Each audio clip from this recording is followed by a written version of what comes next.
Assalamualaikum warahmatullahi wabarakatuh dan salam sejahtera.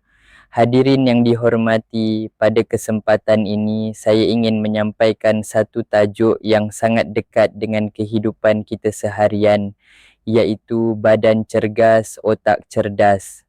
Dalam dunia yang serba pantas hari ini, ramai antara kita menghabiskan masa duduk terlalu lama, sama ada belajar, bekerja atau bermain gadget. Tanpa kita sedari, gaya hidup yang kurang aktif ini boleh memberi kesan bukan sahaja kepada kesihatan badan, malah kepada fungsi otak kita. Kajian menunjukkan bahawa aktiviti fizikal membantu meningkatkan aliran darah dan oksigen ke otak.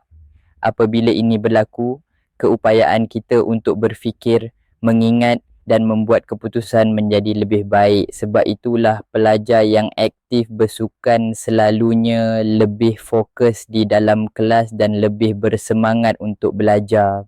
Selain itu, bersenam juga membantu mengurangkan tekanan dan kebimbangan. Apabila kita bergerak dan berpeluh, tubuh akan menghasilkan hormon endorfin yang membuatkan kita berasa lebih gembira dan tenang.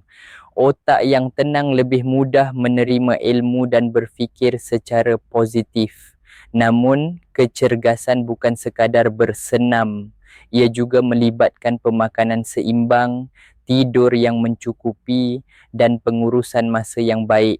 Makan makanan berkhasiat seperti sayur-sayuran, buah-buahan dan protein membantu memberi tenaga kepada otak. Tidur pula memberi peluang kepada otak untuk berehat dan menyusun semula maklumat yang dipelajari sepanjang hari. Jika kita mahu menjadi insan yang cemerlang dari segi akademik, sahsiah dan emosi, kita perlu menjaga kesihatan secara menyeluruh. Luangkan sekurang-kurangnya 30 minit sehari untuk aktiviti fizikal, walaupun sekadar berjalan kaki atau melakukan senaman ringan.